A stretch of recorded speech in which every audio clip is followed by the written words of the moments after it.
आज मैं एक दोरपूजा लोकगीत आप लोगों को सुना रही हूँ। कावना नगरिया से ओइले बोरियतिया सुन रे सखिया, कावना नगरिया भइले सोर सुन रे सखिया, कावना नगरिया से ओइले बोरियतिया सुन रे सखिया, कामना नगरिया भइले सोर सुन रे सखिया, अवध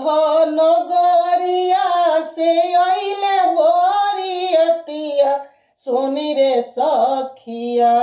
ए मिथिला नगरिया भइले सोर सुन रे सखिया, मिथिला नगरिया भइले सोर सुन रे सखिया, ऊँची रे झरखिया चढ़ी सा सुन रे खली है रे सखिया, कैसन बारे दूल्हा दमाद है रे सखिया,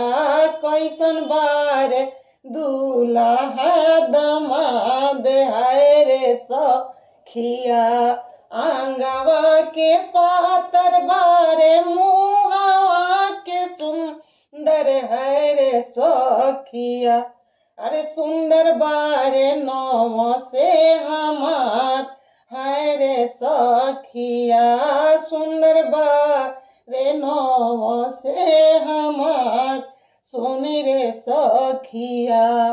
कामना नगरिया से अइले बोरियतिया सुन रे सखिया, कामना नगरिया भइले सोर सुन रे सखिया।